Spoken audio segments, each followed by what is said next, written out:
You are scrolling through job ads, thinking that you don't want a full-time job. You just need something flexible, a few hours a week, something that fits into your life. Or you want a little extra income next to your studies, your main job, or your family responsibilities. Or maybe your teenager wants to earn his first own money, and suddenly you keep seeing this word everywhere. Mini job. But what does that actually mean? How much can you earn? Is it really tax-free? And what should you watch out for? Today I will explain everything you need to know about the mini job in Germany in a simple, clear and practical way.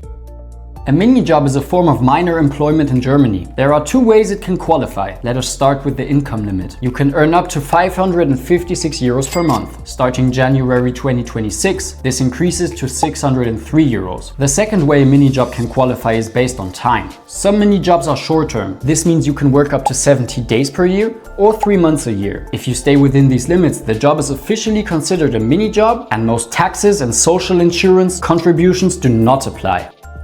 With the basics in place, let us look at the three types of mini jobs. The first is income-based. This is the classic mini job with a monthly earnings limit. You can work whenever you like as long as you do not exceed the yearly earnings limit. The second type is time-based. This is the short-term mini job. Here the number of workdays is the deciding factor, not the income. You can even earn more than 556 euros per month, as long as the job is not your main profession. And it stays within the 70-day limit. The third type is the household mini job. This is when private households hire someone to help with tasks like cleaning, childcare, gardening, or pet sitting. These jobs benefit from reduced employer contributions and extra tax advantages.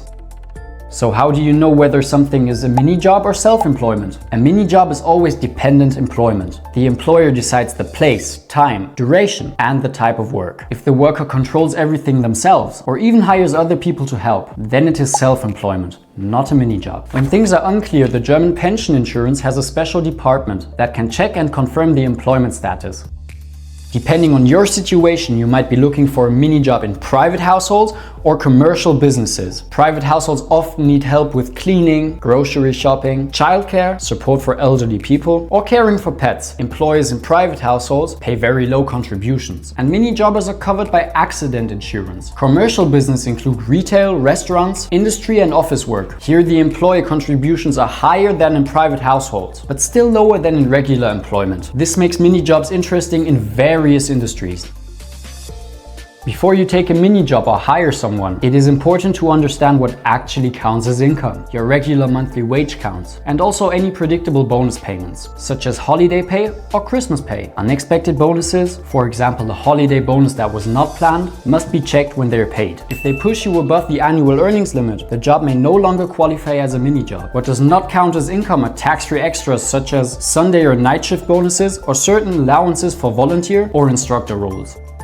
Many people worry about fluctual income, especially when working flexible hours. The good news is that normal fluctuations are totally fine. You can earn 500 euros in one month and 600 in another, as long as the yearly limit is respected. However, extreme fluctuation is not allowed. For example, working in full-time for 3 months and almost nothing for the rest of the year. That would no longer be considered a genuine mini job, even if the yearly income stays below the limit. There is also small exceptions for unexpected overshooting. A mini jobber may exceed the monthly limit in up to 2 months per year, by up to double the limit. This means up to 1,112 euros, or from 2026 up to 1,206 euros.